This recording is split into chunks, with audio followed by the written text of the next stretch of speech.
Las fuerzas talibanes y pakistaníes han intercambiado disparos a través de la frontera afgana y funcionarios talibanes dicen que sus fuerzas capturaron 3 puestos militares pakistaníes. Afganistán afirma haber matado a decenas de soldados pakistaníes en operaciones nocturnas en la frontera. Esta es la mayor amenaza terrorista que Pakistán enfrenta en más de una década. La guerra entre los talibanes y Pakistán ha comenzado. En pocas horas, los talibanes dijeron haber matado a más de 58 soldados pakistaníes y tomado casi 25 puestos fronterizos clave. Los talibanes dicen que esto es represalia por los ataques aéreos pakistaníes en Kabul. Un conflicto fronterizo ahora amenaza con volverse una guerra total, pues ambos bandos buscan destruirse. Las potencias internacionales están prestando mucha atención porque miles de vehículos blindados, ametralladoras y reservas de municiones fabricados en Estados Unidos quedaron en Afganistán en 2021. Ahora estos activos letales son parte del arsenal talibán, mientras Pakistán combate con armas chinas recién adquiridas. Otra cosa importante que todos están observando es el pacto de defensa entre Arabia Saudita y Pakistán, que ambos países firmaron hace unas semanas. Ambas naciones acordaron seguridad colectiva. Un ataque a una es un ataque a ambas. Arabia Saudita prometió defender a Pakistán de amenazas externas, como la que enfrenta ahora. Eso significa que esto tiene el potencial de iniciar otra guerra en Medio Oriente, ¿verdad? Hamas e Israel firmaron un alto el fuego. Todo inició el 11 de octubre. Los talibanes desataron una ráfaga de disparos por la línea Durand, sorprendiendo a miles de soldados pakistaníes. Filtraciones de audio no verificadas afirman que muchos abandonaron sus puestos casi de inmediato, pero algunos ni siquiera tuvieron la oportunidad de defenderse y quedaron sepultados bajo los escombros de sus propios puestos de avanzada. Verás, Afganistán y Pakistán comparten esta enorme frontera de 1.622 millas de largo, conocida como la línea Durand, una frontera de la época colonial reconocida internacionalmente, pero que Afganistán nunca ha aceptado completamente. Cada pocos meses, los combatientes cruzan y vuelven a cruzar la frontera, vuelan balas y eventualmente las cosas se calman, pero esta vez no fue así. Poco antes de medianoche, talibanes entraron en Pakistán en al menos 7 regiones. Se extiende desde las colinas de Jalman en el sur hasta las montañas de Kunar y Nangarhar en el este. Pakistán hasta ahora no ha activado su pacto con Arabia Saudita, y los sauditas solo han emitido declaraciones cautelosas pidiendo calma, instando a ambas partes a reducir las tensiones y fomentando el diálogo. En el momento inmediato después, ni los talibanes ni Pakistán están admitiendo cómo comenzó realmente todo este conflicto. Francamente, han estado yendo y viniendo así desde hace tiempo. Apenas 72 horas antes de este enfrentamiento, explosiones sacudieron la capital de Afganistán, Kabul. Testigos reportaron intensos ataques aéreos pakistaníes en varios lugares, incluida la Plaza Abdul Haq. Provincias como Khost, Jalalabad y Pakita en Afganistán también sufrieron ataques similares. En cuestión de horas, el gobierno talibán ya estaba culpando a Pakistán por violar la soberanía afgana. Según fuentes afganas, los ataques aéreos iban dirigidos a Nur Wali Masud, líder de alto rango del Tehrik-e-Taliban Pakistán, comúnmente conocido como el Talibán de Pakistán o Tehrik-e-Taliban. Pakistán, el Tehrik-e-Taliban. Pakistán es un grupo militante extremista que tiene su base principalmente en Afganistán, pero lleva a cabo ataques de manera activa cruzando la frontera hacia Pakistán. Tras la retirada de Estados Unidos de Afganistán en 2021 y el regreso de los talibanes al poder, funcionarios pakistaníes esperaban en secreto que esto estabilizara su frontera occidental. Algunos incluso creían que los talibanes afganos, al compartir lazos religiosos, podrían ayudar a Pakistán reprimiendo a los combatientes del Tehrik-e-Taliban, Pakistán.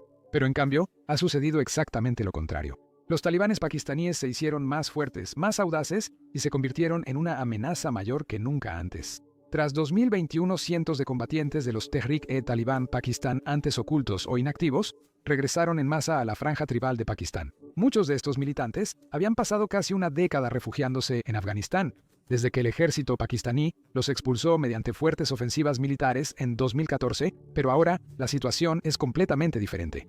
De hecho, una evaluación de las Naciones Unidas encontró explícitamente que los Tehrik-e-Taliban Pakistán recibieron un apoyo logístico y operativo sustancial de las autoridades de facto en Afganistán, lo cual es solo una forma diplomática de decir que el gobierno talibán está permitiendo y ayudando activamente a los Tehrik-e-Taliban Pakistán. El hecho de que los talibanes den refugio a terroristas que atacan Pakistán es un gran problema para el país, que irónicamente antes protegió a terroristas como Osama Bin Laden. Y como si fuera poco irónico, Pakistán antes entrenó y apoyó a los talibanes y ahora ese entrenamiento les genera problemas. En 2022, el gobierno de Pakistán, primero con Imran Khan y luego Shahbaz Sharif, intentó negociar desesperadamente con el Tehrik-e-Taliban Pakistán. Incluso los talibanes afganos intervinieron para mediar durante las conversaciones celebradas en Kabul. Pero estas negociaciones finalmente no llegaron a nada. Claro, se acordó un alto al fuego a principios de 2022, pero resultó ser simbólico en el mejor de los casos, y los ataques continuaron como de costumbre. Desde el punto de vista del Tehrik-e-Taliban Pakistán no ha cumplido sus promesas, como liberar a los militantes encarcelados o retirar sus fuerzas de las regiones tribales. Pakistán acusó al Tehrik-e-Taliban Pakistán de aprovechar el alto al fuego para reagruparse, rearmarse y desestabilizar las zonas fronterizas. Los combatientes del Tehrik-e-Taliban Pakistán atacaron continuamente convoyes militares, puestos de seguridad y civiles, bombardeando mercados, mezquitas y paradas de autobús. Las fuerzas pakistaníes lanzaron operaciones agresivas para contrarrestarlos. Finalmente, en noviembre de 2022, el Tehrik-e-Taliban Pakistán puso fin abruptamente al alto el fuego y llamó a sus militantes a lanzar ataques donde pudieran en todo Pakistán. Días después, un suicida del Tehrik-e-Taliban Pakistán atacó una patrulla policial en Baluchistán, matando a 4 y dejando 26 heridos. Al mes siguiente, hombres armados del Tehrik-e-Taliban Pakistán emboscaron a policías en el noroeste de Pakistán y mataron a 6 en Laki Marad. Antes de Año Nuevo, un atacante suicida se inmoló en una mezquita de la sede policial en Peshawar, matando a unas 100 personas, la mayoría policías. Fue uno de los atentados más mortales en Pakistán en años, y ocurrió en una de las zonas más vigiladas del país, mostrando cuán infiltrados estaban los militantes en las redes locales. Ataques tan sofisticados simplemente no ocurren sin un apoyo local significativo. 2024 fue uno de los años más mortales en Pakistán en más de una década. Pakistán tuvo más de 2.500 bajas por violencia militante en 2024 con soldados, policías y civiles atacados por bombardeos, emboscadas y atentados suicidas, incluso sin considerar su conflicto con la India, principalmente en provincias fronterizas cercanas a Afganistán. En represalia, Pakistán ha realizado varios ataques aéreos dirigidos contra combatientes del Tehrik-e-Taliban Pakistán y talibanes dentro de Afganistán. Uno de los primeros y más polémicos ataques fue en abril de 2022, solo 8 meses después de que los talibanes retomaran Kabul. Con base en inteligencia sobre militantes del Tehrik-e-Taliban Pakistán en el este de Afganistán, aviones pakistaníes bombardearon antes del amanecer las provincias de Khost y Kunar. Los ataques aéreos buscaban esconder terroristas, pero resultaron mal. Bombas destruyeron casas en aldeas fronterizas y mataron a al menos 41 civiles, en su mayoría mujeres y niños. Los ataques causaron indignación generalizada entre los afganos. Los talibanes, buscando legitimidad internacional, condenaron los ataques de Pakistán como violaciones a la soberanía afgana y falta de respeto por vidas inocentes. Islamabad mostró poco remordimiento. El exministerio pakistaní emitió una declaración fuerte, no para disculparse por las muertes civiles, sino para exigir a los talibanes que impidan que el Tehrik-e-Taliban Pakistán y otros terroristas usen Afganistán para atacar Pakistán. A partir de ahí, las cosas solo empeoraron.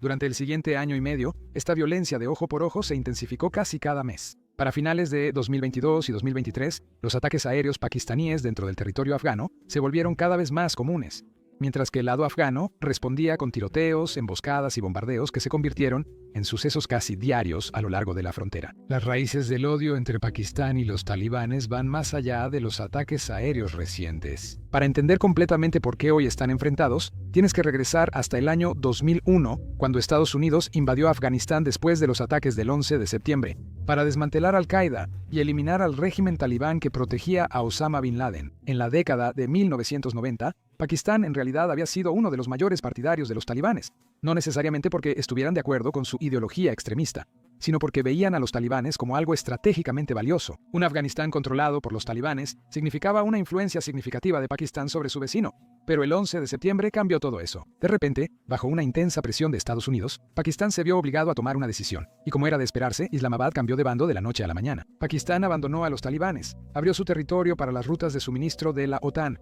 permitió ataques de drones estadounidenses contra militantes en suelo pakistaní y proporcionó inteligencia crucial a los estadounidenses. Pakistán pasó rápidamente de ser aliado clave de los talibanes a ayudarlos a cazarlos. Pero esta traición tuvo consecuencias, no de los talibanes o Afganistán, sino de ciudadanos pakistaníes. Para muchos en las comunidades tribales y conservadoras de Pakistán, la cooperación del gobierno con Estados Unidos fue vista como una traición a sus hermanos musulmanes. Pronto creció el sentimiento anti-estadounidense. Se difundieron ideas radicales y surgieron más grupos militantes que aprovecharon la ira contra el gobierno pakistaní. Entre los nuevos grupos que surgieron, el Tahrik-e-Taliban Pakistán o Tehrik-e-Taliban Pakistán rápidamente se convirtió en el más peligroso. Fundado en 2007, el Tehrik-e-Taliban Pakistán declaró la guerra al gobierno y ejército pakistaní, acusándolos de apoyar a Estados Unidos y traicionar intereses islámicos. Inicialmente basado en la franja tribal de Pakistán, particularmente en Waziristán del norte y del sur, el Tehrik-e-Taliban Pakistán reclutó rápidamente a miles de combatientes, atrayendo a jóvenes enojados por la supuesta traición de su gobierno. De 2008 a 2014, Pakistán atravesó algunos de los días más oscuros de su historia. El Tehrik-e-Taliban Pakistán lanzó campañas de terror atacando escuelas, mercados, mezquitas e instalaciones militares en todo el país. En diciembre de 2014, combatientes del Tehrik-e-Taliban Pakistán atacaron una escuela militar en Peshawar, matando a más de 140 estudiantes y maestros. Este evento llevó a Pakistán a iniciar la Operación Sab-i-Azab, ofensiva militar para destruir bastiones del Tehrik-e-Taliban Pakistán cerca de Afganistán. Aunque la ofensiva desmanteló redes militantes y eliminó a cientos de combatientes, muchos insurgentes del Tehrik-e-Taliban Pakistán huyeron a Afganistán. Ahí hallaron refugio en zonas remotas y montañosas, frecuentemente protegidos por talibanes afganos afines. Al retomar los talibanes el poder en Kabul en agosto de 2021, todo cambió de nuevo. El liderazgo talibán recordaba las acciones de Pakistán tras el 11 de septiembre, así que, como una forma de venganza, recurrieron a una antigua disputa territorial conocida como la Línea Durand, una frontera de la época colonial trazada por los británicos en el siglo XIX, una frontera que Afganistán, incluso los talibanes, nunca reconoció oficialmente. Durante décadas, este problema fronterizo se mantuvo algo dormido, opacado por otros conflictos regionales. Los talibanes buscaban una excusa para ser más hostiles con Pakistán, y la Línea Durand se la dio. Para empeorar aún más las cosas, a mediados de la década de 2010, Pakistán comenzó a acercar toda la longitud de la frontera para restringir el movimiento, reabriendo viejas heridas de una manera muy pública y dolorosa. Para los talibanes, esta cerca era un insulto y una cicatriz que dividía ilegítimamente las tierras tribales pastunes. Tras retomar el poder en 2021, los talibanes pronto enfrentaron a las tropas pakistaníes que instalaban la cerca. Derribaron partes y confiscaron rollos de alambre de púas, desafiando la autoridad de Pakistán. A veces las tensiones llevaron a enfrentamientos directos, incluso con fuego de artillería y morteros. Para el ejército de Pakistán, que considera firmemente la Línea Durand como una frontera reconocida internacionalmente, el desafío agresivo de los talibanes se convirtió en una gran amenaza para la seguridad. En 2025, Pakistán y Afganistán despliegan miles de tropas en la Línea Durand, reforzando posiciones y preparándose para una escalada. El primer ministro de Pakistán ha condenado y advertido varias veces a los talibanes, pero los talibanes saben que en Pakistán los políticos no tienen el poder real. El ejército sí lo tiene. Unos meses antes, en junio de 2025, el presidente de Estados Unidos, Donald Trump, hizo un gesto extraordinario que mostró el dominio del ejército pakistaní. Trump se reunió en privado en la Casa Blanca con el general Munir, siendo la primera vez que un presidente de Estados Unidos se encuentra con el jefe del ejército pakistaní sin líderes civiles presentes. Algo que casi no se ve en la diplomacia, sea política económica, acuerdos comerciales o enfrentar amenazas como los talibanes. Al final el ejército pakistaní tiene el control. El ejército pakistaní, tras años de pérdidas ante el Tehrik-e-Taliban Pakistán, siente más necesidad de actuar por su cuenta. Por eso, el 9 de octubre a las 9:50 p.m., Pakistán realizó un ataque aéreo en Kabul, dirigido a Nur Wali Massoud, líder del Tehrik-e-Taliban Pakistán. La inteligencia pakistaní pensó que era una oportunidad única para eliminar a Massoud mientras viajaba en Kabul. Aún no se aclara qué sucedió después. Periodistas y fuentes afganas aseguran que el ataque fue preciso y letal, posiblemente matando a Massoud y otros altos comandantes del Tehrik-e-Taliban Pakistán. Sin embargo, el Tehrik-e-Taliban Pakistán negó de inmediato la muerte de Massoud, publicando un mensaje de audio para demostrar que había sobrevivido. Pocas horas después, el Ministerio de Defensa talibán acusó formalmente a Pakistán del ataque aéreo, preparando un contraataque. Eso fue lo que ocurrió. El asalto del 11 de octubre fue su represalia directa, bajo el liderazgo del portavoz del Ministerio de Defensa talibán, quien antes detuvo la construcción de la valla fronteriza. Los talibanes decidieron enviar un mensaje a Pakistán en su idioma. La fuerza, aunque tarde, la noche del 11 talibanes atacaron puestos fronterizos pakistaníes en al menos 7 sitios.